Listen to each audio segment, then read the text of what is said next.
I loved your presentation last night. Thank you. Music sound in general is just something that, you know, I'm one of those people who don't really understand it, but always appreciate it. And I loved how I saw the movie completely differently after your presentation. Just like, Well, that I don't layer. write for other composers. I write for people like you. And so if it works for you, then I'm happy. That's awesome. Yeah. Speaking of that, though, like taking into account how, you know, like general audience doesn't have that, you know, kind of wealth of knowledge, how do you kind of do you have like a key legend or kind of your go-to to like evoke certain emotions or like kind of techniques to get people to feel how you want them to feel? There's, for me, in film scoring, there is sort of one rule above all, which is that you have to follow the story. And if I have a more specific rule than that, I pick a character in every scene, and I follow their every facial expression and their every word if they're talking.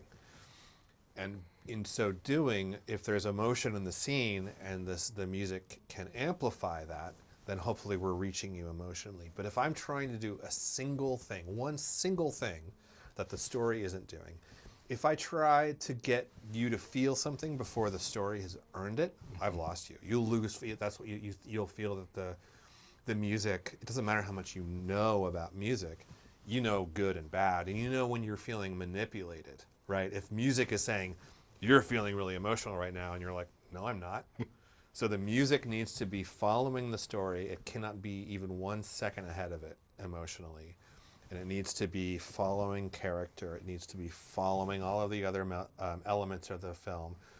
Occasionally, like in the case of Ultraman Rising, I was brought in early enough that my music was actually influencing some of the other people that were working on the film. Because normally music comes at the very end, but I was writing music 4 years ago.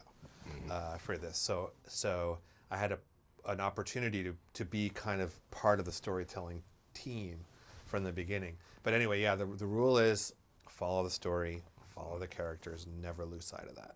You talked a bit about the timing. So, and since you kind of, you know, you were brought in so early, does that mean that kind of like the animation was designed to hit the beats of the song, or are you able to kind of adjust as things go along? It was interesting. We were kind of working at the same time.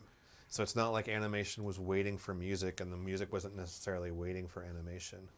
I have no doubt that my music definitely impacted some of the animation and some of the edit. I certainly was impacted by what everyone else does, but it was kind of a messy, in a good way, it was a messy process because everyone's kind of working at the same time and no one's saying, I'm going to wait until you're finished so that I know 100% what this is going to look like or what it's going to sound like.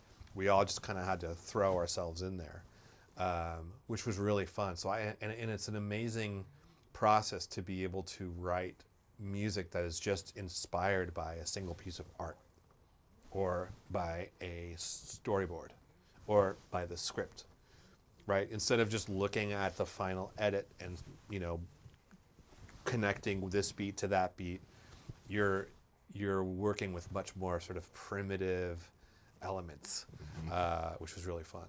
I really liked how you were talking about the family of the notes and how you with one note change, it completely changed the tone and like the feeling of the song.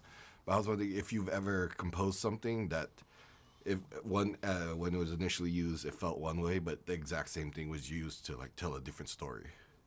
Interesting. Yeah, so one example is, I think this is a pretty good example. So I composed a theme for Emmy based on this crazy Japanese electronic musical toy called the Pocket Miku. And looking at early storyboards and looking at art and having a stupid conversation with Shannon Tyndall. We've had a 10-year-long text thread, which is the dumbest thing you've ever seen, with some cool ideas that come out of it. And he just sent me a link to the Pocket Miku saying, this sounds like what Emmy feels. And so I wrote a piece of music using that vocal synthesizer that was built on. And I never thought it was actually going to make it into the movie. And they just kind of dropped it into one scene. And it kind of breaks a lot of my rules. Like I never want to have someone singing beneath dialogue because that makes it hard for us to focus and track things.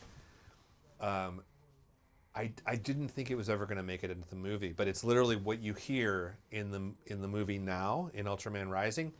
In that scene is almost exactly note for note what I wrote in the beginning. So yeah, I would say there's a lot of intentionality where it's like, yes, I thought about this from the beginning, and it is exactly what I thought it was going to be, and it's my vision from the very beginning. And then there's a lot of like, how did that happen? You know. Last night we were in the Stack Day. They're kind of like the peak of sound, but we can't always, have that, luxury at our Sadly, disposal. no, we can't. We don't have a stag in our living room. Yeah. So yeah, that's my question is, what do you have in your living room, and what headphones do you use when you're on the go? Oh, you know what's funny about a lot of creators and musicians and composers is we have kind of shitty equipment. Like, I'm not an audiophile at all. I have a really good, the best headphones and the best speakers. I don't know if you've ever know much about speakers, but there's Yamaha NS10s. They're shitty speakers, but everyone used them for like 40 years to mix records. And those are some of the speakers you're supposed to have. So I have like regular Sony headphones, and the only reason I have nice headphones is because after the pandemic, I am wearing them all day. So I need to combat ear fatigue. So I spent $600 on headphones, but not $6,000. So I don't have anything audiophile. I have, in my studio, we have a pop-up Atmos studio with really fancy barefoot, full range speakers and everything, because that's what people come in and they expect stuff like that. But I listen to music in cars. I listen to music on just Sony headphones, and I listen to music and movies on a sound bar with some satellite speakers. I keep it pretty real. Awesome. All right, Scott, thank you again for your time. Thank you for your presentation, and making it easy for us to just feel and enjoy the film. I love it. It's honestly, it's an honor. So thanks. Thank you.